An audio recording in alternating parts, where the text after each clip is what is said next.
poor girl took a homeless man to her ex's wedding, not knowing he was a millionaire. And what he did shocked everyone. Before we begin, let us know in the comments, what city are you watching from? Enjoy the story. Lucia Mendoza opened the mailbox like she was bracing for a ticking time bomb. Not that she had a real reason. Most of her mail lately was either overdue bills or pizza flyers, but something in the air told her this wasn't going to be a good day. And she was right. Amid the crumpled papers and yellowed envelopes, there was an elegant invitation, with gold lettering and a satin ribbon that looked like it was picked just to irritate her. She didn't need to open it to know what it was. But she opened it anyway. Adrian and Rebecca invite Lucia Mendoza to join them in celebrating their dream wedding, Saturday 7 p.m. at the Bella Vista Hall. Lucia blinked, then blinked again. Didn't help. There was the name of her ex-boyfriend, the same guy who, just 3 months ago, was sharing a couch and headphones with her. And next to it, the name of the woman he swore was just a coworker. She sat on the low wall by the building entrance as if her legs had stopped working. "Wedding," she murmured. "A wedding?" It felt like the universe had set up a whole stage just to humiliate her. First the breakup, with that tired speech about needing to find myself. Then the Instagram pictures showing Adrian finding Rebecca at some resort pool. Now, an invitation to watch them get married? At Bella Vista Hall, no less? The place she dreamed of getting married in since she was 15? Lucia jumped up. She stormed back to her apartment, tossed the invitation on the kitchen table, and stared at it like it had just insulted her. He's going to see. I'm going to that wedding, and I'm taking a date who'll make Rebecca trip over her heels. She had no idea who this date would be. But that was a problem for tomorrow's Lucia. Today's Lucia was busy reliving painful memories. In the hours that followed, Lucia did what any reasonable person would do. She opened a box of chocolates, put on a romantic comedy, and pretended she wasn't silently planning a social revenge mission. But as the credits rolled and the sugar started to make her sick, a crazy idea began to take shape. She didn't need a real boyfriend. She just needed someone who looked better than Adrian. Tall, mysterious, maybe someone who looked like he'd been to Europe, or at least knew how to wear a suit. The problem? Lucia didn't know anyone like that, and she definitely didn't have the money to hire a handsome extra. The next day, after another failed attempt to get her old job back, and a reminder from her mom that revenge doesn't put food on the table, Lucia went for a walk. She didn't know where she was going. She just needed some air. That's when she saw him. Near the entrance of a fancy restaurant, a man was sitting on the ground, leaning against the wall. His hair was messy, his beard unshaven, and his jacket was way too worn for the warm weather. But somehow he seemed calm. He watched people pass by like he was observing aliens in a documentary. Lucia slowed down. Something about him caught her attention. He wasn't holding out his hand, asking for money, or looking sad. He was just watching, with the eyes of someone who'd seen too much to act surprised anymore. She stopped. "Hey, you okay?" The man looked at her. Slowly, with a peaceful expression. His eyes were blue, intense, but not proud. "Depends on what you call okay," he replied, his voice rough, deep, almost teasing. Lucia laughed, surprised by the answer. "You've got no shoes? And you look like you lost your way home." "I lost more than that," he said with a shrug. "But now I'm just enjoying the quiet." "Got a name? Do you remember it?" He hesitated. For a moment, he seemed to weigh his answer, like he was choosing which version of the story to tell. "Dylan." Lucia smiled. "Dylan, huh? Sounds like a soap opera character. And you sound like a reporter looking for a headline to get promoted." She let out a laugh. "Close. I'm a former stationery store clerk, recently unemployed, and with a wedding invitation that's been keeping me up at night." He raised an eyebrow. "Now that's a modern-day tragedy." She crossed her arms. "You up for a challenge?" "What kind of challenge?" "Come with me to a wedding, this Saturday. I'll give you a shower, clean clothes, and real food. All you have to do is stay by my side and look incredibly interested in me." Dylan blinked, slowly. "Is this a date or identity theft?" "It's a temporary job," Lucia replied with a smile. "And you look like you've got free time." There was a moment of silence. He studied her face, like he was trying to figure out what she was hiding. But strangely, Lucia felt like he was the one hiding something. "What's the salary?" she asked. "A dinner, a clean bed, and a hot shower. And maybe, if everything goes well, a stylish suit on loan." Dylan pretended to think for a few seconds. "And what's the risk?" "Having fun, and seeing me blush if someone asks how we met." He smiled. For the first time, it was a real smile. Well, why not? Lucia blinked. Seriously? You seem way too fun to say no to. She held out her hand. He shook it firmly. At that moment, Lucia had no idea she was signing the craziest deal of her life, and that this Dylan was a lot more than he seemed, but that she'd find out later. Lucia didn't really know what to expect when she brought a stranger home, but it certainly wasn't this. Dylan, the man she had hired with a strange offer on the sidewalk outside a restaurant, walked beside her like he'd done it 100 times. He didn't seem nervous or curious or even surprised by the idea of going to a strange woman's home. Worse, he acted like it was completely normal. When they arrived at Lucia's small apartment, 2 cramped rooms with yellow walls and furniture inherited from her great-aunt, he just took off his shoes at the door and said, "Got any coffee?" Lucia blinked. "You move fast." "I run on caffeine," he said, tossing his worn backpack on the floor like he was a regular guest. She made the coffee, still feeling like she might be dreaming. And maybe she was. After all, who in their right mind picks up a man off the street to pretend to be their wedding date? But when she put the cup on the table and saw Dylan sit on the couch like a retired diplomat, the doubt came back. "Okay," she said, crossing her arms. "First, I need to lay down a few rules." Dylan nodded, serious. "Of course. Let's make this crazy deal official." She held back a laugh. "First, you can't disappear before Saturday. Second, no making up stories about aliens, cults, or international crime. Third, you need to act like a guy completely in love with me. Intense looks, quiet compliments, that kind of thing." Dylan took a sip of coffee and smiled. "Is this an acting test or an emotional trap?" "It's social survival. I need to show that I'm fine, that I've moved on, you know." "The idiot who sent you a wedding invitation?" he asked casually. Lucia frowned. "How do you know that?" "You told me yesterday, remember?" She didn't, but she let it go. "All right, and what about you? Don't you have any rules for me?" Dylan set the cup on the arm of the couch and looked at her. "Just one." "What is it?" "Don't ask anything about my past." Lucia raised an eyebrow. "Nothing at all? Nothing? Not even what you did before?" "Especially not that." She crossed her arms, spat. "What if someone at the wedding asks?" "Make something up," he said with a teasing smile. "You seem good at that." Lucia sighed, but inside she was curious. That man didn't seem like a homeless guy. The way he spoke, his sharp vocabulary, the calm that was too strange for someone living on the street. "All right," she said. "No questions. Just let me turn you into someone who looks like they belong on a red carpet." He made a theatrical bow on the couch. "I'm in your hands, Miss Mendoza." The next morning, Lucia borrowed a barber kit from her cousin, who's a hairdresser. With the case in hand and a determined look, she walked into the bathroom where Dylan waited with a towel over his shoulder. "Let's start your transformation," she announced, like she was about to sculpt a masterpiece. Dylan sat down in front of the mirror. Lucia tied up her hair, straightened her posture, and started cutting, combing, trimming the beard. She used cream, lotion, cologne, anything she could find in free samples, expired sales, or forgotten in the back of a cabinet. "If you give me an uneven cut, we'll have a problem," he joked, closing his eyes as she carefully shaved. "Stay quiet, or I'll shave off half your eyebrow." Dylan laughed, and the sound of his laughter distracted Lucia for just a split second. Just enough to slip and leave a crooked line on his chin. Oops. Nothing, all under control." She spun the chair, made him stand, and handed him a dress shirt. "Try this on." "Are you always this bossy?" "Only when I'm desperate." Dylan went into the bedroom and came out a few minutes later. And Lucia froze. The man who came out wasn't the same one she had found on the sidewalk. With his hair neatly styled, a clean shave, a slightly fitted white shirt, and dark jeans, Dylan looked like he'd stepped out of a high-end cologne commercial. Tall, broad-shouldered, with an intense gaze. Lucia let out an involuntary wow. Then she coughed to cover it up. "Okay, you'll do," she said, trying not to sound too impressed. Dylan spun on his heels like he was walking an invisible runway. "So, boss, what's my story on Saturday?" She paused for a few seconds. "You're an international sustainability consultant. You work with renewable energy. You travel a lot. We met at an event on urban reforestation. You complimented my volunteer work with rescued animals, and it was love at first sight." Dylan looked at her, trying to keep a straight face. "Wow, that's very specific. How long have you been rehearsing that?" "Since last night." "And you think people will believe it?" Lucia smiled.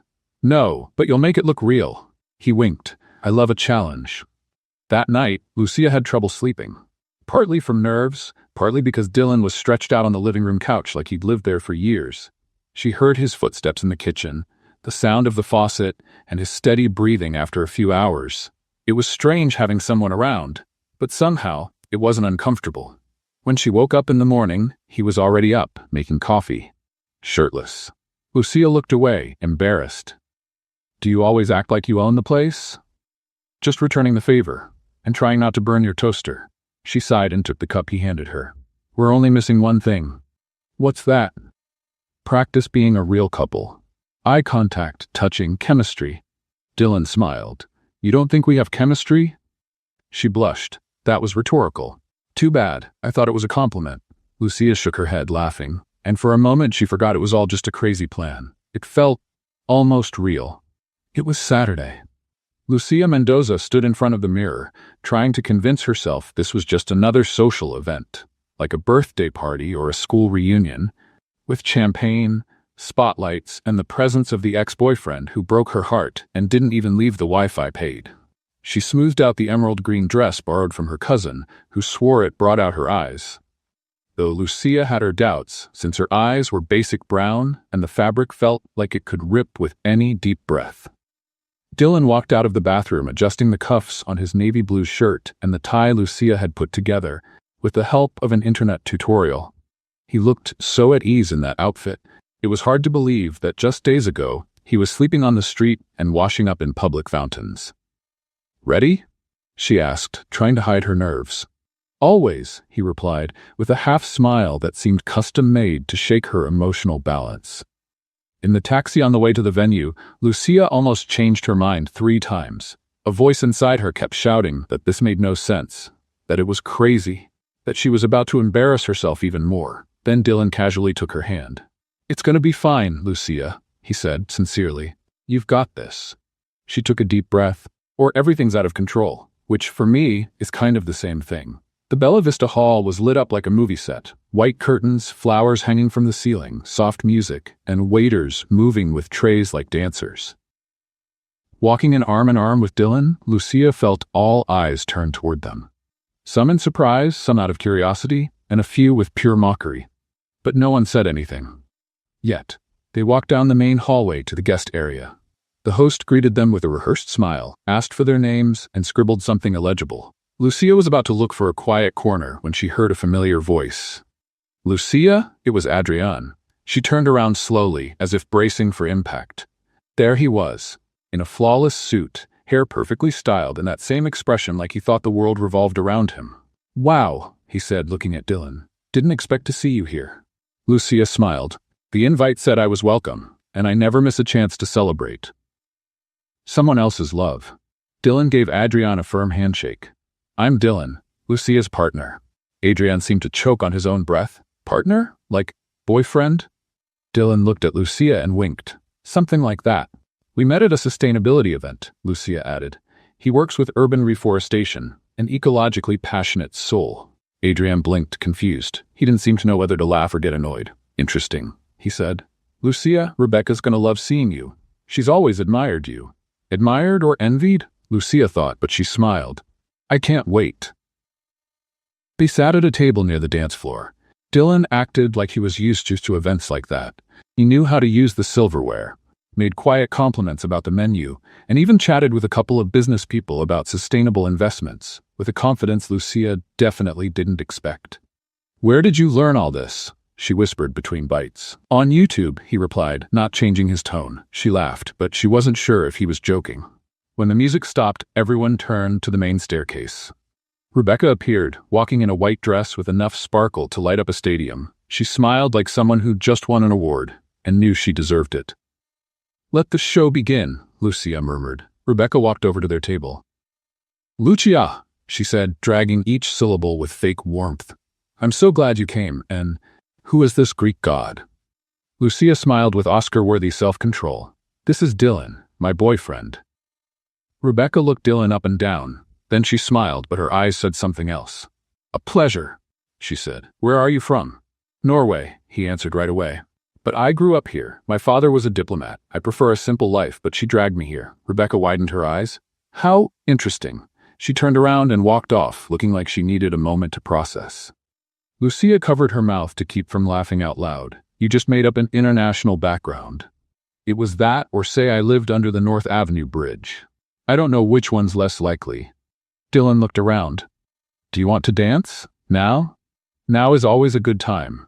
She hesitated, then agreed. On the dance floor, under the dim lights and soft music, he pulled her close. Not too close, just enough for their eyes to meet. Are you having fun? He asked. I'm surprised. By what? By you. I'm full of surprises, Lucia. She was about to respond when the main microphone turned on. Adrian stepped onto the stage with a glass in hand. Before the official toast, he said, his voice slightly slurred, I want to thank a few special people. Friends, family, and of course, my dear Lucia Mendoza. Everyone turned to look at her. Lucia felt the ground drop beneath her. A wonderful woman, Adrian continued. We had our time, our story, and it's nice to see you've moved on, with a Norwegian. Some people laughed. Lucia stood up, swallowing hard. Excuse me, I need some air. She stepped out into the garden. Her heart was beating too fast. Seconds later, Dylan appeared. Are you okay? He did that on purpose, she said, angry. He wanted to embarrass me. And you handled it like a queen. She let out a nervous laugh. This is all crazy, Dylan. I made up a boyfriend, brought you to a fake wedding, and now I'm hiding in a garden. Sometimes, a little crazy is the only way to stay sane. She looked at him. He was so close, so calm, so far from the mess she'd made. Who are you, really? Dylan paused for half a second. A man who hates weddings, but for some reason I'm really enjoying this one. Lucia opened her mouth to ask more, but the answer would have to wait. Because at that very moment, her world was about to change. And not because of Adrian or Rebecca, but because of a woman who was walking in from the side of the garden. Let's have some fun with those who only read the comments. Type Burger King in the comments. Only those who made it this far will get it. Now, let's get back to the story. A woman looked at Dylan for 2 seconds. Then said in a low voice, I know you. You shouldn't be here. Lucia slowly turned her head. The woman who had just entered the garden looked like she stepped out of a detective movie. Confident heels, a sharp blazer, hair pulled back in a tight bun, and an even sharper expression. I know you, she repeated, now staring directly at Dylan. He didn't react right away. He just looked at the woman with a slight lift of his eyebrow, like he was trying to remember where he'd seen her. I think you've got the wrong person, he said. In that calm tone, Lucia was beginning to recognize as his default defense. The woman crossed her arms. Really? Because you were a regular at the Navarro Tech front desk 2 years ago. Scruffy beard, shirts always a bit wrinkled, but hard to forget. Lucia felt a chill down her spine. Navarro Tech? That tech company? The woman nodded, still watching Dylan closely. And if I'm not mistaken, you weren't just some random visitor. Dylan took a deep breath, his expression unchanged. Ma'am, you're interrupting a private moment. I'm warning you, she said. Not everyone's forgotten who you are. With that, she turned and disappeared into the bushes, like she'd completed a mission. Lucia stared at Dylan for a long moment, trying to piece it together. But he didn't say a word. He just put his hands in his pockets and looked away. Who are you, really? Dylan, that's all you need to know. Navarro Tech, Dylan. That's not nothing. You told me not to ask about your past, but now your past is knocking on the door and in high heels. He sighed. You want the truth? That would be great. He turned toward her, his face more serious than ever. I used to have money, a lot, fame, status, headlines. I was the heir to Navarro Tech. My full name is Dylan Navarro, but everything fell apart. A scandal with my name on it, a lawsuit that wasn't even mine. And just like that, I lost everything, or almost everything. Lucia blinked, trying to process. You were a billionaire? I was CEO for 6 months. Then my own board pushed me out. I'm not looking for pity. I just needed to disappear for a while, to be invisible, to breathe, away from cameras, reports, lawyers. She took a step back. And now I'm here, pretending to be your boyfriend to get back at your ex. Life's funny, isn't it? Lucia ran a hand over her face. This is a lot, you could have told me. And would you have taken me to the wedding anyway? Silence. Maybe not, she admitted. Exactly. They walked back into the reception in silence. The party was livelier now, with people dancing, louder music, and glasses clinking everywhere. Lucia tried to act normal, but her mind was spinning. Dylan was an ex-billionaire, probably still more than he let on, and she was in too deep. That's when Rebecca showed up again, now with an even more curious look. Everything okay? You two disappeared. Fresh air, Lucia said, forcing a smile. We needed a little breather. I can imagine. I was just telling Adrian how intense you two seem. Dylan stepped forward. That's what happens when there's real chemistry. Rebecca swallowed hard. Lucia saw the discomfort in her eyes and for a second felt a guilty kind of satisfaction. But peace didn't last long. Someone bumped into Dylan hard, one of the groomsmen clearly drunk, and the wine glass he was holding spilled, staining his shirt red. Great, he muttered, looking down at his shirt. Lucia grabbed a napkin from the table and tried to blot the stain, but it was useless. Come on, the bathroom's this way. She led him down a side hallway. They entered a private restroom decorated with fake flowers and scented candles that felt more like false advertising. Dylan took off his jacket and unbuttoned his shirt, revealing a thin scar near his left shoulder. Lucia reached out before she could stop herself. Is that from a fall? He said too quickly. Dylan, it's just a scar. We all have them. She stopped. I don't know what's true or false with you anymore. Then believe what you feel. And what I feel scares me. He looked at her. There was something in his eyes she hadn't noticed before, a quiet vulnerability. Like underneath everything, there was a boy still trying to fix what had been broken. I can leave if you want, he said. Lucia shook her head. It's too late now. If you walk out, it'll look like I was dumped again. He smiled sadly. Then let's keep up the act. For now. Back in the hall, the dance floor was even more crowded. Lucia avoided direct stares, but the whispers were impossible to miss. Someone had recognized Dylan, and she knew it was only a matter of time before something bigger came out. Adrian got on stage again, now with Rebecca beside him, to give the official toast. Dear friends, he began, today we celebrate not only our love, but also the life that goes on, that reinvents itself. And second chances. Lucia felt his eyes on her. Dylan took her hand under the table. Just ignore it. I'm trying. Rebecca then grabbed the mic. And we want to thank everyone who came, especially those who brought a little drama. After all, what's a party without a plot twist? The crowd laughed, but there was tension in the air. Lucia took a deep breath. Things were getting out of hand. She stood up. Dylan followed her. Where are you going? Home. Before I become a meme. Wait. She stopped at the door. This whole thing started as a dumb idea. I know. But now, there are feelings involved. And part of me wishes you were just a regular guy. That this story was simple. I wish that too, Dylan said. But it's not. And she walked out. Dylan didn't follow her. Not yet. Lucia walked into the apartment like someone coming back from a battlefield. She kicked off her shoes into the corner of the room, tossed her clutch onto the table, and collapsed on the couch, still wearing the tight dress and with hairpins poking her scalp. The soft light from the kitchen reflected off the floor, and everything felt too quiet. She could still smell the party on her skin. Expensive perfume, fake flowers, and social tension. Rebecca's smug face, Adrian's sarcastic voice on the mic, and Dylan's eyes. That look stirred something in her, something dangerous. She sighed, took off her earrings, and let her head sink into the pillow. She wanted to sleep for 3 days and wake up believing it had all been just a bad soap opera script. But she didn't even get to close her eyes. The doorbell rang. Lucia froze. She got up slowly, still barefoot, and walked to the door. She looked through the peephole. Dylan.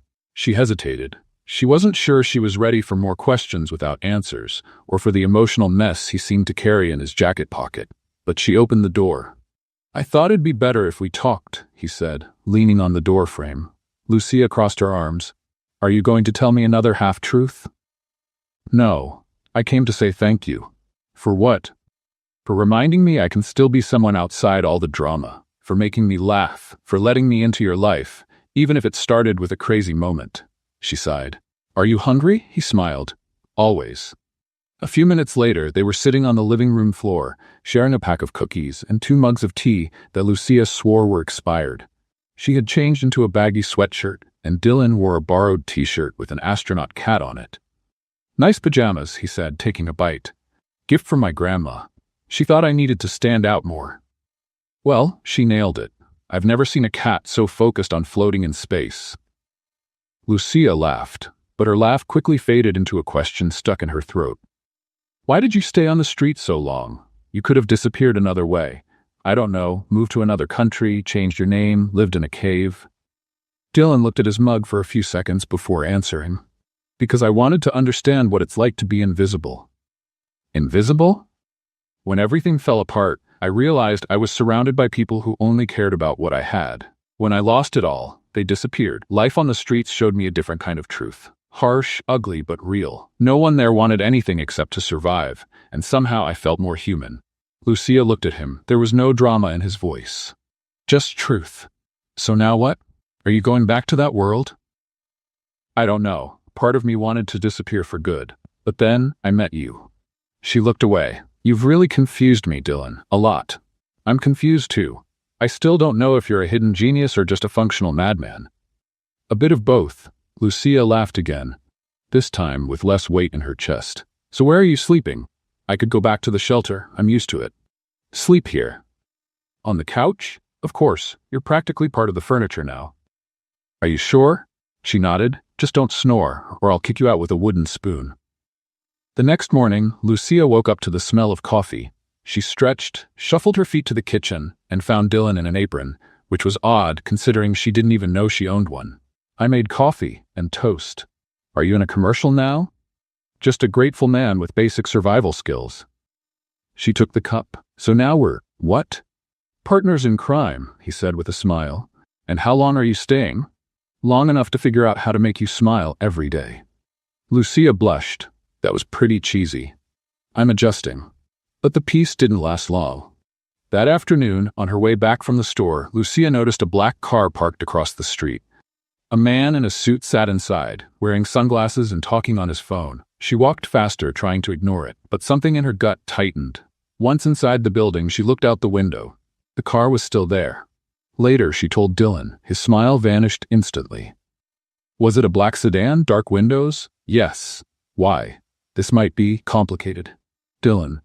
Maybe they're looking for me, or watching me. People who want me gone for good. People. Dangerous? He hesitated. I was hoping for more time. Time for what? To say goodbye properly. Lucia grabbed his arm. You're not running again, not now. I don't want to put you at risk. It's too late. I'm already in this. Dylan lowered his head. Just give me one more day, Lucia. One last day with you. She nodded, not really sure why. Or maybe she knew, because part of her didn't want to imagine life without him anymore. The next day began with a strange feeling in the air, like something was about to happen. Lucia woke up even before her alarm went off, her heart racing and her thoughts all over the place. Seeing Dylan on the couch should have seemed ridiculous. A stranger, a former billionaire in disguise, sleeping with his mouth open, covered with a leopard print blanket, hugging the stuffed pillow she got when she was 15. And yet, there was something oddly comforting about that scene. She stood at the living room door for a few minutes, watching him sleep, trying to understand what she felt. It wasn't just confusion. It was something else. A quiet, restless kind of affection. A need to protect him. And at the same time, to strangle him for all the things he hadn't said. Dylan slowly opened his eyes as if he could feel her staring. Good morning, he murmured, his voice raspy from sleep. Do you always watch people while they sleep? Only when they hide billionaire identities in their hoodie pockets. He smiled. Do I look like someone who owns stocks? You look like someone who needs to brush their teeth. After breakfast, made with almost expired white bread and powdered juice, Lucia decided she needed to get out. Clear her head. Think. Dylan offered to go with her, but she said no. Give me an hour. I need to think alone. And you need a real shower. He raised his hands in surrender. Fair enough. I'll use the passion fruit shampoo. She left laughing, but the laugh didn't last past the corner. Something felt wrong. She could feel it. She walked to the central square, where she used to sit and think whenever life felt chaotic. The same square where, just a few days ago, she had met Dylan for the first time. She sat on the same bench. The irony didn't go unnoticed. And that's where she was, scrolling through her phone, when something made her heart stop for a second. A news alert popped up in bold letters. Former Navarro Tech CEO spotted in southern neighborhood after 2-year disappearance. The attached photo was distant and slightly blurry, but unmistakable. It was Dylan, sitting with her in the garden of the event hall. Lucia felt her blood run cold. She looked around, half expecting photographers to pop out of the trees. She took a deep breath and clicked on the article. Anonymous sources say Dylan Navarro, heir and former president of Navarro Tech, is alive and was seen at a private social event last weekend. The company declined to comment. Dylan has been missing since the 2021 scandal when he resigned and disappeared from public life. Lucia read it all in one go. Her head throbbed. This was no longer just personal. It was front-page news. It was exposure. And she was right in the middle of it. She stood up quickly. She had to go back. When she got home, the door was slightly open. She froze. She pushed it slowly, quietly. The living room was empty. So was the kitchen. Dylan? Nothing. Suddenly, she heard muffled voices coming from the bedroom. She quietly approached and put her ear to the door. "I told you it wasn't the right time." She recognized his voice. Tense. "You don't get to pick the time, Dylan. This is out of control. They're already closing in on you. If you don't act now, you'll lose everything again." The other voice was female. Cold. Professional. Lucia pushed the door open. Dylan was standing by the bed, phone in hand. On speaker, the woman on the other end didn't even seem to have the patience to breathe. "Who is that?" Lucia asked. Dylan hung up immediately. "It's not what it looks like." "Oh, great, because it looks like you've been hiding in my apartment while your name is all over the internet and some mystery woman is trying to run your life from afar. She's my legal advisor. She's trying to keep the media off my back." Lucia crossed her arms. "And when were you planning to tell me?" "I was going to tell you today." "Of course. After lunch? During the soap opera?" He sighed and ran a hand through his hair. "Lucia, I didn't want to drag you into this. I swear. I tried to keep everything under control, but it got away from me." "No, what got away was the bare minimum of honesty. I was just trying to protect you." "From who? Your past or yourself?" Silence. "I need to think," she said. "And honestly, I need you to leave." Dylan lowered his head, took a deep breath, and grabbed his backpack. "If that's what you want, it is." He walked past her without another word. The door closed slowly behind him, and the sound of the doorknob turning echoed louder than any argument. Lucia spent the rest of the day trying to stay busy. She did laundry, cleaned the bathroom, and rearranged the kitchen silverware in alphabetical order. A completely pointless task, she knew, but oddly therapeutic. Late in the afternoon, she got a call from a friend who worked at a local news agency. "Hey, did you hear?" "Hear what?" "They're saying you're Dylan Navarro's new girlfriend. It's all over the gossip sites. There's your photo, your name, even a link to your profile." Lucia felt her stomach turn. "They're saying my name?" "Yes, and it's not mild. Some people are saying you were an accomplice, that you helped him hide, that it was all a setup." She hung up, not knowing what to say. Accomplice? She was being accused of hiding a former billionaire? She grabbed her phone. The notifications wouldn't stop. Friend requests, messages from strangers, aggressive comments on old photos. It felt like her life had turned into a reality show she never signed up for. By early evening, the doorbell rang. Lucia didn't want to open it. She didn't want to see anyone. But something in her chest said it was him. And it was. Dylan, now in a dark jacket with tired eyes, was holding an envelope. "I came to drop this off." "What is it?" "My documents, and a letter. It explains everything, if you want to read it." She took the envelope with both hands, but didn't open it. "You said you wouldn't come back." "I know, but I also know I need to end this the right way." "You already ended it, Dylan. When you lied, when you left, when you used me to hide." He shook his head. "I didn't use you. You didn't. I did hide, yes. But you brought me back. You made me remember who I was before it all. Before the money, the pressure, the betrayal. With you, I was just Dylan. For the first time in a long while." Lucia didn't answer. He took a step back. "If you don't want to see me again, I get it. But please, read the letter, even if it's just to hate me with the truth." And he left. Lucia sat at the kitchen table with the envelope in front of her. She opened it slowly.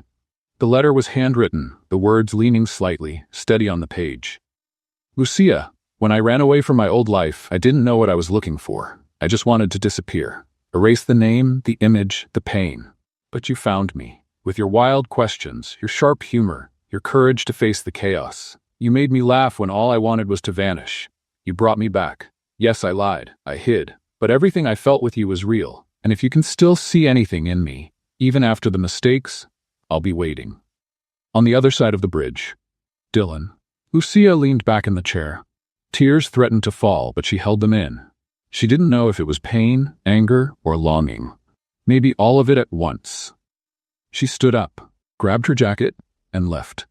The sky was already darkening when she reached the North Avenue Bridge, the place he always talked about, like a quiet symbol. And there he was, sitting on the edge, looking at the horizon with the calm of someone who's already lost everything, yet still watches the world go by.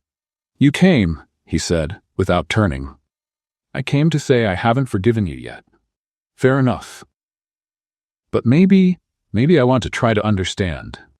He turned his head and their eyes met. That's enough. And for the first time, neither of them needed to say anything else. The night after Lucia met Dylan at the bridge, she woke up feeling like everything around her was on pause, like time had stopped breathing and the world was waiting to see what she would do next. Dylan was still asleep on the couch, his face calm, almost peaceful. He looked like a different person, nothing like the man she first met on the sidewalk. It was as if he was slowly taking off the armor that kept him hidden and becoming real again. But Lucia didn't feel ready. Inside, she was still at war. She closed the kitchen door gently, poured herself a weak cup of coffee, and sat at the table with her phone in hand. More messages. More notifications. Her name was still everywhere online. Gossip sites were speculating everything, from a secret romance with the rebel billionaire to conspiracy theories saying she was the mastermind behind his escape. "This is getting out of hand," she muttered. And it was true. People were trying to add her mother on Facebook. Her old boss gave an interview saying he'd always suspected she had a double life. Someone had even created a fake Instagram account under the name Lucia Official Navarra. That morning, she made a decision. She had to disappear. Breathe. Think far away from all of it. She packed a small backpack, left a note on the fridge. "I need some time. Don't look for me. I'll come back." And left without looking back. Dylan woke up a little later, with the smell of lukewarm coffee still in the air. He yawned, rubbed his face, and called out instinctively, "Lucia?" Silence. He got up, walked to the kitchen, saw the cup alone on the table and the note on the fridge. He read it once, twice, 3 times, as if on the 4th it would say something different. "No," he whispered. "Not now." The call came just minutes later. It was Helena, his legal advisor. "We have a problem." "Another one?" The wedding video leaked online. One of the groomsmen posted it in his stories and it got shared. "The media already knows you're with her, and she's gone." "I know. Dylan, this is serious. You're walking a fine line between staying under the radar and becoming an international scandal. If Lucia isn't found soon, the authorities will assume the worst." "You think she ran away from me?" "I think she ran away from what this all became, from the weight you carry, from the spotlight." He pressed the phone against his ear. "I'll find her." "How?" "The same way she found me." On the other side of the country, in the small village where her grandmother was born, Lucia sat on the porch of a modest house, surrounded by plants, cats, and silence. Aunt Rosa, who had taken her in without asking questions, served her lemon tea and said things like, "Life only rushes when we try to slow down." Lucia had turned off her phone. She didn't want to see more headlines, messages, or questions. She needed to remember who she was before it all. Before the fancy dress, before the crazy plan, before Dylan. She needed to know if there was still a Lucia inside who wasn't tied to the word scandal. Every day, she walked to the church square and watched the older men play dominoes. Sometimes she'd write scattered thoughts, memories, and phrases in a spiral notebook. And she tried hard not to think about that crooked smile, that deep voice telling her she had brought him back. But she couldn't help it. Dylan was in everything. In the clouds, in the songs, in the little gestures, and even far away, it felt like he was still by her side. Meanwhile, Dylan did what he did best. He investigated. He found old photos of Lucia with her grandmother, searched Aunt Rosa's name in public records, and in less than 24 hours, he knew she had relatives in a village 300 kilometers from the capital. But he didn't take a helicopter or a luxury car. He went by bus, just like she would. He got off at a dirt road station with a backpack and a borrowed hat to avoid being recognized. He walked through the simple streets, asking about a short girl with wild hair who talks to herself while walking. Finally, an older woman pointed to the house with lavender pots on the porch. "There, but take it slow. That girl's got a bruised heart." He thanked her and walked up. Before he could knock, the door opened. Lucia looked at him in silence. "How did you find me? You taught me how to look." She looked away. "You should be hiding. You're taking a big risk coming here." "I've already risked everything. One more thing won't change much. Dylan, please let me speak. She nodded slowly. I know I made mistakes. I kept too much from you, dragged you into a storm you didn't ask for. But even with all the chaos, every moment with you was real. You lied. I lied about who I used to be, but not about who I am with you. Lucia took a deep breath. I ran because I got scared. Scared I'd lose myself in all this madness. And I ran because I didn't want to be anyone anymore. But you made me want to come back. Silence. Aunt Rosa's voice echoed from the kitchen. If you're going to propose, wait until the coffee's ready. Lucia laughed, and something inside her cracked.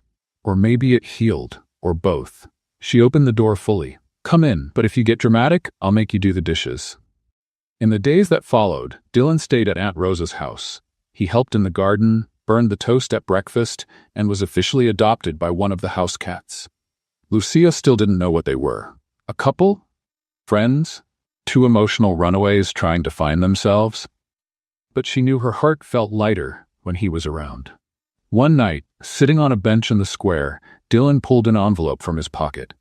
This is what's left of my share in the company. A full buyout offer. If I sign, I cut all ties, and I can start over, from scratch. Why haven't you signed? Because I need to know if you'd be part of that new beginning.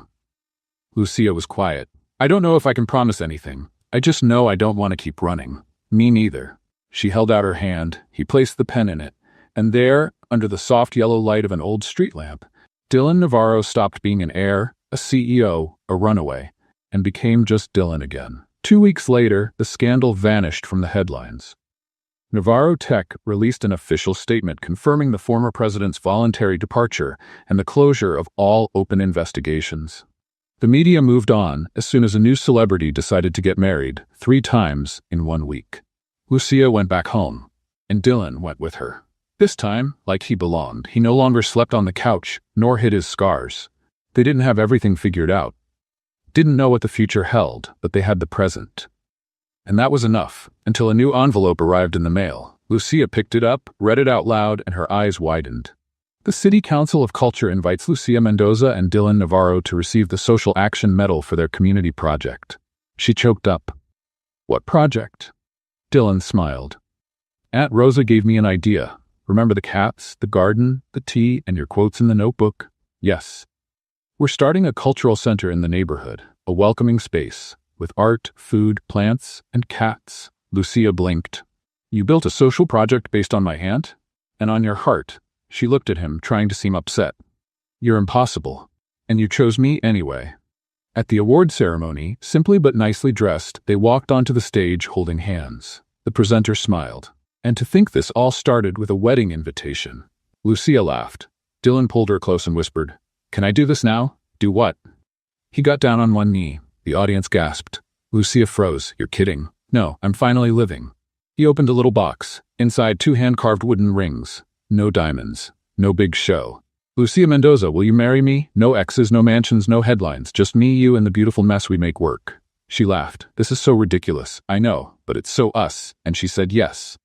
If someone had told Lucia Mendoza 3 weeks earlier that she'd be receiving a social action medal next to a former billionaire disguised as a homeless man, and that he would propose to her with hand-carved wooden rings, she would have laughed so hard she'd choke on her own spit.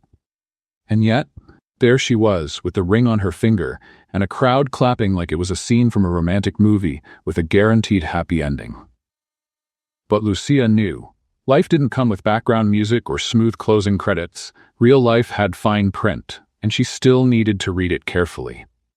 Are you sure about this? Lucia asked, sitting cross-legged on the living room couch. She was wearing an old high school t-shirt and holding a cup of mint tea. Dylan stood in front of her, a button-down shirt open over a white tee, looking calmer than usual. Sure about what? About all of this. Us. The project. The marriage. The world knowing our names. He came closer, sat next to her with a quiet smile. I was never sure about anything until I met you. And now, I'm still not sure about everything. But I'm sure about you. Lucia pressed her lips together, thinking. That was beautiful. And true. But I still need us to put things on paper. What kind of things? She got up, grabbed a sheet of paper and a pen, and came back with a playfully serious look. Let's sign our emotional agreement. A realistic living together contract. No happily ever after promises with no expiration date. This is a heart with terms and conditions. Dylan raised an eyebrow, amused. I'm listening. Lucia snapped her fingers and started dictating. Clause number 1. If we argue, no one gets to sleep on the couch, unless the couch is actually more comfortable than the bed.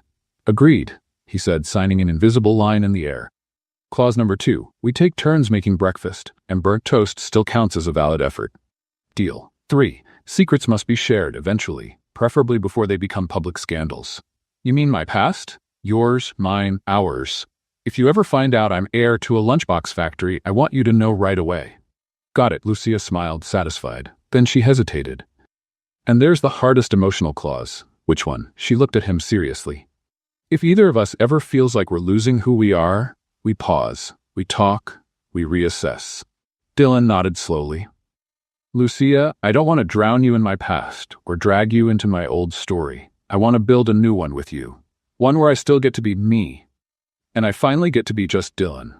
In the days that followed, they started putting the cultural center plan into action. Aunt Rosa's house, once just a quiet refuge, became the heart of the project. In the front, they built a small space for art workshops, a mini library, and a wall with inspiring quotes, all taken from Lucia's old notebook. Dylan handled the structure, the contacts with local nonprofits and businesses. Lucia ran the workshops, organized events, and painted murals with neighborhood kids. The project started small, but it quickly gained attention. Not because of the Navarro name, but because of how naturally it grew. Everything there had soul, purpose, and truth. But success brought more than applause. One day, while she was organizing the donated books, Lucia had a visit from an elegant woman, wearing high heels, expensive perfume, and a carefully calculated, friendly expression. Miss Mendoza, she said, handing over a business card. I'm Camila Torres, director of the Horizon Foundation. Lucia read the card. She had heard of the foundation before. They had social projects in various cities and a history of adopting local initiatives to expand them. How can I help you? I saw your work with the Reza Center. We're interested in investing. Full sponsorship. A new headquarters. A fixed salary for you and your team. National publicity. Lucia blinked. That sounds generous. It is, but we want to associate the foundation's image with your story. The overcoming, the romance with Dylan, the modern-day fairy tale. That sells. Lucia froze. Oh, so that's it? Camila smiled. Think of it as an opportunity. Right now, you're local. With us, you can be international. And how long until we lose control over what we've built? The foundation only guides. Lucia crossed her arms. Thank you. But our project is about roots, and roots don't transplant easily. Camila smiled, but her eyes went cold. Think carefully. The world can forget quickly if you don't know how to keep their interest. Lucia handed back the card. We're not here to entertain, we're here to transform. That night, she told Dylan everything. You turned them down? He asked, surprised. Of course, she wanted to turn us into a spectacle, sell our pain as an inspiring story. Dylan thought for a moment. Can I be honest? You should. Part of me was tempted. Lucia nodded. Me too. But only for a second. Then we're on the same page, and on the same contract. One afternoon, during one of the workshops, a girl named Bia asked, Aunt Lucia, are you and Uncle Dylan really going to get married? Lucia laughed. Why do you ask? Because you argue with him like my mom used to argue with my dad, before they got married. Lucia choked on the crayon. And how are they now? Separated. Oh, Bia, but happy. Lucia looked at Dylan, who was handing out books in the corner of the room. He smiled from afar, and she felt a warm tightness in her chest. Maybe happiness wasn't about contracts or ceremonies, but about moments like these. Simple, true. A few days later, Dylan surprised her with a dinner in the backyard. String lights, a table with food he made, or almost. The rice was from Aunt Rosa, and soft music in the background. What's this? Lucia asked, a reminder that even without a mansion, yacht, or red carpet, we can have luxury. True luxury, like hearing your laugh without interruptions. She laughed, as if following the request. Then he pulled out a folded piece of paper from his pocket. I made a contract too. Lucia raised an eyebrow. Really? He opened it and read. Clause 1. Love Lucia Mendoza every day, even when she forgets the rice on the stove, complains about the smell of my shampoo, or tries to sleep with 3 cats in the bed. She covered her mouth with her hand, laughing and touched. And what's the penalty for breaking this clause? Having to win you over all over again. Then I hope you're good at it. I've already started practicing. They toasted with orange soda and danced under the backyard lights. The following week, they organized the first open event at the Raíces Center. Art workshops, dance performances, live music. They invited the whole community. Dylan handled the reception with a badge that read, Lucia's assistant. Lucia teased him, I thought you were going to write CEO. Only for you. At the end of the day, exhausted, they sat on the sidewalk with ice cream in their hands and children running around. Lucia leaned her head on his shoulder. Do you think we'll be able to keep all of this going? If we keep putting clauses in the right places? Yes. On paper? In the heart. She smiled. Then just in case, write down one more. Go ahead. Never let love become an obligation. Signed. He grabbed a stick and wrote on the dirt, love with clauses is love that's taken care of. And in that moment, they didn't need anything else. Real life was exactly that. Messy, intense, full of spelling mistakes, but with sentences worth underlining. Lucia Mendoza was never a fan of audiences. Since she was a child, she'd hide behind the curtains during school performances and pretend to have a stomachache to escape group projects involving microphones. So, the idea of speaking in front of 200 people at a formal ceremony made her hands cold and her stomach twist. Let's have a little fun with those who only read the comments. Type Pepsi in the comments. Only those who made it this far will understand. Now, let's continue with the story. Still, there she was, wearing a burgundy dress, subtle makeup, and a pair of heels borrowed from her cousin. Trying to look natural as the last guests arrived at the auditorium of the Fundación Cultura Viva. The Centro Raíces, the project she and Dylan had created, had been selected to receive an award for social impact. It was the kind of thing she'd only seen happen in news stories with background music. Now, she was the one standing on stage.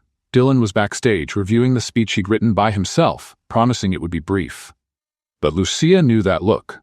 The same one he had when he pretended not to know how to fry eggs just to convince her to make breakfast. Dylan, please, don't do anything crazy today, she said, adjusting the collar of his shirt. This event isn't about us. It's about the project. I know, I'll be low-key. Low-key, like charmingly reserved? Low-key, like I'll try not to steal the spotlight with my irresistible smile. She rolled her eyes. I'm serious. So am I. The ceremony started on time, with formal speeches, nice words, and bureaucratic thanks. Lucia tried to look engaged, but the sweat on her palms gave her away. And now, the host announced, we invite to the stage the founders of the Centro Raíces project, Miss Lucia Mendoza and Mr. Dylan Navarro. The audience applauded. Lucia felt her legs grow heavy. Dylan extended his hand as if she were a princess about to enter a grand ballroom. Ready? He whispered. No, but here we go. They climbed the stage together. The applause stopped. Lucia stared at the crowd, the microphone, the lights, and froze. Dylan, noticing, smoothly took the lead. Good evening. I know we're here because of a successful social project, but honestly, none of this would have happened if I hadn't literally tripped over Lucia Mendoza. In the middle of the street, in the rain. I might seem hard to knock down, but she managed it, and since then, I haven't gotten up the same way. The audience laughed, sharing the moment. Lucia is the heart of Centro Raíces, and she's also the heart of what's left of my life. I lost everything before her. Status, company, name. But she gave me back what mattered, humanity. And more than that, she gave me a place. Lucia blinked. That wasn't in the original speech. Dylan turned to her. And since we're here with so many people who've supported us, I want to take this moment to say something I've been rehearsing for days. Her eyes widened. Dylan, no, but he had already kneeled. A whisper ran through the crowd like an electric breeze. Lucia froze. Lucia Mendoza, he said, holding the microphone and looking into her eyes, would you give me more than just your talent, your laughter, and your patience with my bad jokes?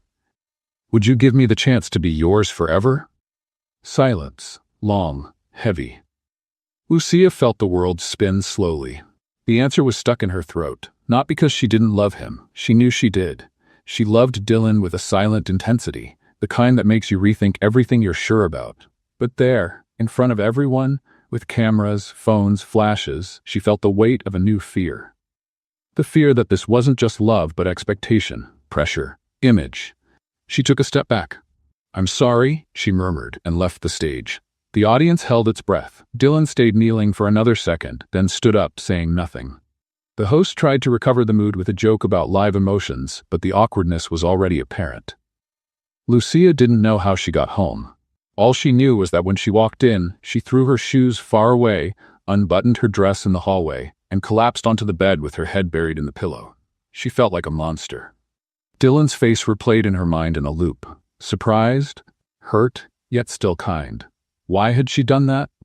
Maybe because she was still trying to figure out where the project ended and life began. Or maybe because everything felt like it was moving too fast. Or perhaps because she knew herself well enough to know she needed time to think before taking such a big step. But none of that erased the pain. Or the guilt.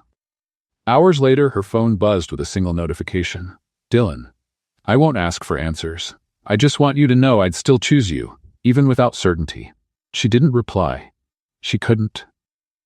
In the following days, she avoided the cultural center. She asked Aunt Rosa to cover her activities and spent most of her time locked in her room, trying to reconnect with something inside her that wasn't broken. Around town, the rumors started to spread naturally. That she had rejected him, that the project was going to end, that it had all been a poorly calculated marketing stunt. But surprisingly, Dylan didn't disappear. He kept showing up at the center, organizing activities, smiling at the kids, handing out books as if nothing had happened. Lucia watched from afar through the window of the room whenever she could, and every time she saw him, her chest tightened just a little more. Until one day, she found an envelope stuck under the door. Inside, a single sheet of paper. Sometimes, we need to go to the ends of the earth just to realize we were already where we were meant to be. I'm still here, if you want to come back. Lucia folded the paper carefully and put it in the memory box she kept hidden at the back of the closet. The next day, she decided to return to the Centro Raíces. She showed up unexpectedly, wearing a cap and sunglasses, as if that was enough to go unnoticed. But when she entered the main hall, she was greeted with hugs, smiles, and cornbread made by the kids. "Aunt Lucia's back!" shouted Bia, pulling her by the hand to the bulletin board. Dylan was there, hanging new photos on the activity board. When he saw her, he stopped, smiled gently, and simply said, "Hey, hey," she replied. They stood in silence for a few seconds, surrounded by the sound of children's laughter and hurried footsteps. Lucia took a deep breath. "I ran away. I know. And you stayed here. Because this place isn't just yours, it's ours, but I couldn't keep going without you. I'm sorry. You don't have to be." She bit her lower lip. I felt pressured, so exposed, so expected to be something I was still trying to understand. "I should have asked you privately. No, you followed your heart, and I needed to run away to listen to mine." He looked her in the eyes. "And what did it say?" She smiled, her eyes filled with tears. "That you don't need to be sure of everything to choose someone. You just need courage." "So?" "I'm not saying yes right now." Dylan nodded. "That's fine. But I'm not saying no either." "Even better." She took his hand. "For now, I just want to live with you. No rush, no stage, just us. And the kids, and the cats, and Aunt Rosa. Exactly. Our real version of happy as long as it lasts." Dylan pulled her into a hug, and there, in the middle of the cultural center, with the smell of fresh paint and cornbread in the air, they found a new kind of promise. One without fanfare. One that started with silence and trust. In the days that followed, Dylan deleted all notifications from his phone, declined interviews, and disconnected from social media. Lucia temporarily deactivated her profile and spent more time with the kids, painting murals with phrases like, "Being happy doesn't need an audience," and "Love that doesn't rush, blooms." They became the couple no one recognized on the street, and the couple that recognized each other in small gestures. They shared chores, dreamed of the future, argued over which seasoning to use in the soup, laughed at bad jokes, and reconnected fully. That morning, Lucia woke up to the sound of church bells ringing in the distance. She was lying on the couch in the living room, hugging one of Dylan's pillows, which smelled like him and had a little frayed corner that she always promised to sew. The house was quiet, but not empty. It had never been empty since then. She got up slowly, barefoot, passed through the kitchen, and found a scene that seemed to already be part of the routine. Dylan preparing coffee with the care of a French chef, wearing the apron with lemon print that Aunt Rosa had given him as a living together prize. "Did you sleep well?" he asked without turning around. "I slept enough to dream." "With what?" "With a life where things make sense." He chuckled softly. "You want sense? You'll have to swap this coffee for chamomile tea and 5 therapy sessions." Too late, I'm already addicted to the chaos. He turned around, holding 2 steaming cups. Great, because we've got another dose coming. Lucia raised an eyebrow. Why? What did you do? Nothing, but I got an email from a publisher. She choked on the smell of coffee. A publisher? Someone heard about Central Raíces, the public marriage proposal, and the no that was the most polite rejection of the century. They want to turn it all into a book, a real love story in a world of filters and performances. Lucia sighed. They want to turn our life into a romance script? I told them we weren't interested, but they insisted. They even suggested a ghostwriter to work with us. This is going too far. I agree, but he looked at her with that mischievous look. What if we told our version? Our way? No glamour, no making things up, just the truth. The stumbles, the fears, the hugs at the wrong time.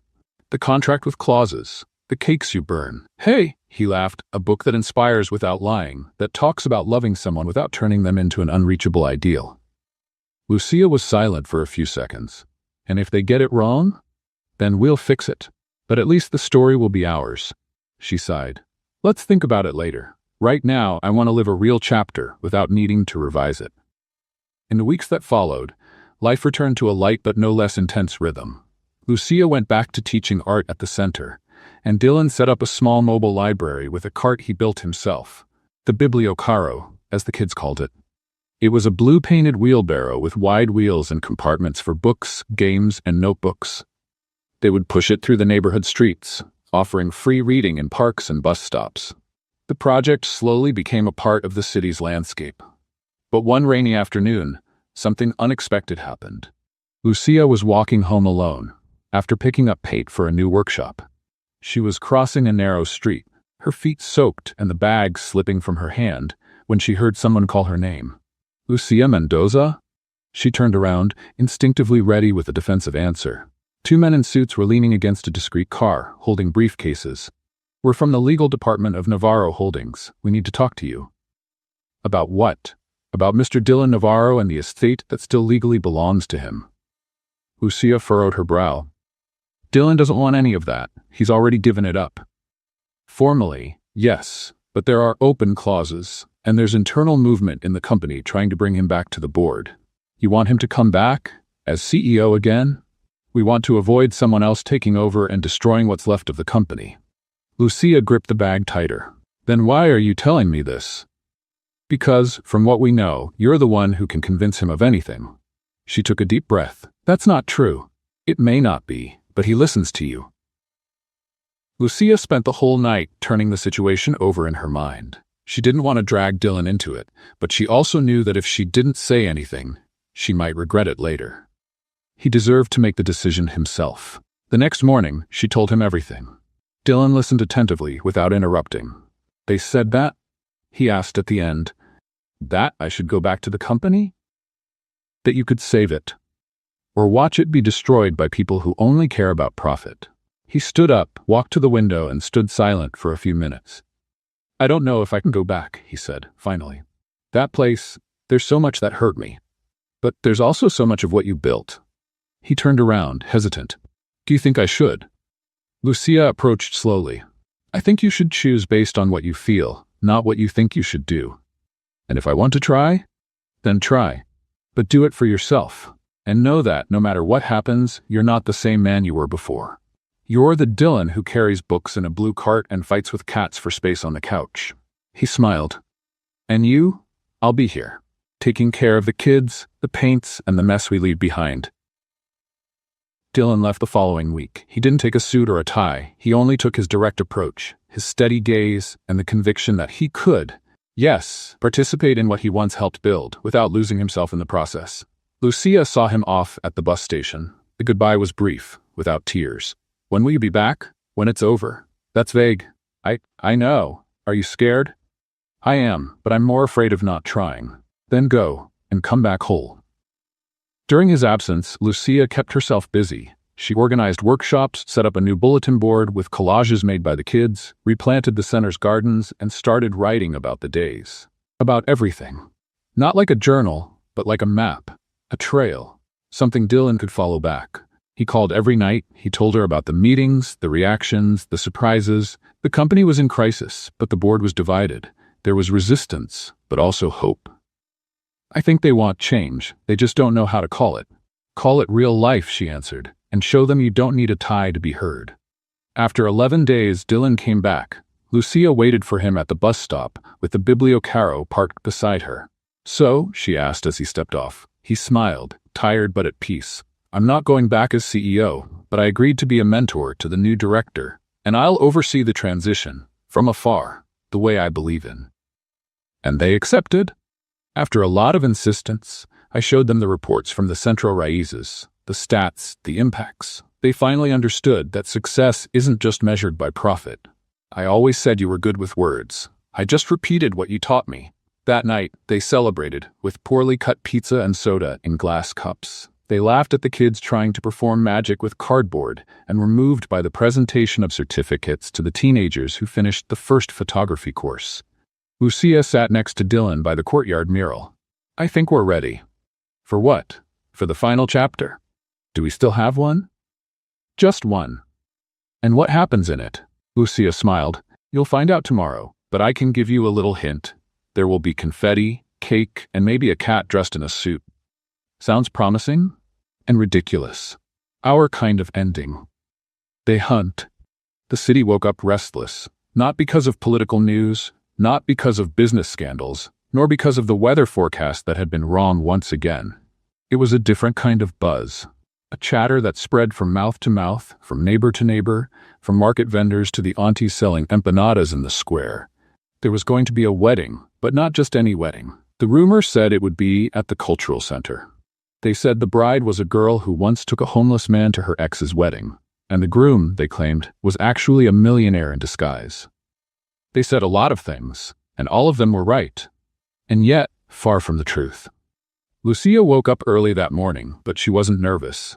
Unlike all the brides she saw in movies, she didn't trip over her veil, didn't silently shed tears, and didn't have a panic attack over the decorations. She was calm, maybe because she knew exactly where she was standing, who she was marrying, and most importantly, why she had chosen this path. The ceremony was set in the Raíces Center courtyard, surrounded by colorful murals, plants in recycled tire pots, and little handmade flags made by the kids. No red carpet. Instead, there were dry leaves collected from the square, spread by little hands with the enthusiasm of a festa junina. Her dress? A simple, straight linen design. The neighborhood seamstress had made it in exchange for a month of painting classes for her grandchildren. Lucia looked at herself in the makeshift mirror, made from an old piece of glass, and smiled. She looked perfect. Dylan, on the other hand, was wearing a navy blue suit with no tie, his hair combed with effort, and a nervousness he tried to hide with awkward jokes. He was leaning against the main building door, trying to breathe normally while the makeshift groomsmen adjusted the last-minute decorations. Bia, the curious girl who was always asking if Dylan and Lucia were getting married, ran in with a cardboard box. "Uncle Dylan!" The cat ran away again. "What?" "Tico. Aunt Lucia said he was going to be the cat of the rings, but he climbed the fence and went after a pigeon." Dylan rubbed his forehead. "Okay, new plan, you're gonna take the rings." Bia smiled from ear to ear. "Really?" "Yes, just don't run after pigeons too." She laughed and skipped off. The music started with an out-of-tune guitar played by one of the teenagers in the music workshops. The chairs were filled with a chaotic mix of neighbors, friends, volunteers, and curious people who came to check if it was really true. Lucia entered beside Aunt Rosa, who wore a floral dress and a hat much too big for the occasion, but perfectly suited to her personality. "Remember," Aunt Rosa whispered as they walked, "a wedding isn't a promise of paradise. It's a battle partnership. Choose your battles and your jokes carefully." Lucia smiled. Dylan was standing, waiting for her with moist eyes, not from nervousness, but from fulfillment, as if finally everything was in its place. "He really came," he said when she stopped by his side. "Only because I knew Tico would run away." "I thought you were going to change your mind again." "I almost did, but I realized this isn't about certainty, it's about courage." "Then let's go with courage." The ceremony was led by Helena, Dylan's legal advisor, who had ditched the heels and suit for a yellow linen dress and a beaded necklace made by one of the kids. "We are here," she began, holding the microphone with a genuine smile, "to celebrate something you don't see every day. A love that survived doubt, the press, a runaway cat, and even a public rejection in front of an uncomfortable audience. The crowd laughed. Dylan and Lucia did too. This couple doesn't need eternal promises, Helena continued. They need clear agreements, emotionally revisable clauses, and lots of humor. Because, if there's one thing I've learned from them, it's that love only survives if we remember to laugh between one crisis and the next. Bea appeared running with a cushion holding 2 simple silver rings, made from recycled silver by a community artisan. Dylan picked up his ring and, looking at Lucia, said, I promise I won't run away when the dishes pile up or when the bills arrive. I promise to listen to you, even when I don't understand a thing you're saying. I promise to choose you, every day, even on the hard days. Lucia held his hand firmly, and I promise not to expect answers for everything. I promise to be honest, even when it's tough. I promise to take care of your silence and share mine. And most of all, I promise to laugh at your bad jokes. As long as you laugh at mine too. They exchanged rings to spontaneous applause and emotional hugs. Nothing about it was conventional. Everything was deeply true. The party was, as expected, a delightful mess. There was cake made by 3 different neighbors, one with corn, one with carrot, and one with chocolate and soft brigadeiro frosting. There was improvised dancing with a playlist made by a teenager with questionable taste. There were kids eating marshmallows instead of lunch, and adults drinking soda from glass cups. Lucia and Dylan danced in the middle of the yard, tripping over each other's feet, laughing, missing steps, completely unaware of the many eyes watching them. Do you think they'll write about this on gossip sites? Dylan asked, spinning her slowly. No, this is too personal to make the headlines. And yet, it feels like the ending of a movie. Maybe, but I'd rather think of it as the start of another one. Later, while they were collecting chairs, Lucia found Dylan sitting on the steps at the entrance, his jacket on his lap and bare feet. Running away from the mess? Trying to hold everything here, he said, tapping his chest. My whole life, I thought I needed everything to be someone. Today, I realize all I needed was a little ground, a roof, and you. She sat down beside him. Do you still miss everything you left behind? Some things, but I've learned that peace is too expensive when you pay for it with your own identity. And who are you now? A man who had everything, lost everything, and found what really matters in the middle of the sidewalk. She rested her head on his shoulder. I've changed too. Before, I wanted to prove I was strong, independent, invincible. Today, I just want to fall knowing someone will help me get back up. I'll help you. But I warn you, I might fall with you. Then we'll fall together and get up laughing. Their wedding didn't make the cover of a magazine. No TV network showed up. No celebrity posted a picture. But in the months that followed, more than 20 new kids started attending the center. A new mural was painted with the hands of all the volunteers, and a recycling project became a local reference thanks to a simple idea from Dylan. Turn what's discarded into something beautiful. Lucia started teaching writing workshops for women in the community. Dylan created a mentorship network for young social entrepreneurs, and the Bibliocaro, which had wobbly wheels, was replaced by a colorful van nicknamed Biblioferg. Sometimes the past knocked on their door. A curious journalist, a business proposal, an old acquaintance from the company. But none of them could reach the couple who had built their own world with their own rules. And what about Lucia's ex, Adrian? He showed up months later, sending a digital invite to the launch of his new startup. Lucia smiled, deleted the email, and, without any resentment, went back to painting a child's face with blue paint. She already had everything she needed, and curiously, none of what she once thought she wanted. On the first anniversary of the Centro Raízes, Dylan organized another ceremony. Just for them. No audience, no formal clothes, just a note taped to the door with the message, "Want to renew the contract?" Lucia responded with another sheet of paper. "Only if I can add more clauses." "Like what?" he asked. "Like mandatory kisses when waking up, laughing together even on hard days, setting aside one Sunday a month to do absolutely nothing." "Approved," he said, with indefinite validity. She signed it with a blue marker, right in the middle of his forehead, just to annoy him. And he laughed, like someone who knew he had won all the battles that truly mattered. What did you think of Dylan and Lucia's story? Share your opinion in the comments. On a scale from 0 to 10, how would you rate it? Don't forget to subscribe to the channel and hit the notification bell to follow all our stories, and feel free to check out more touching stories by clicking here at the end screen.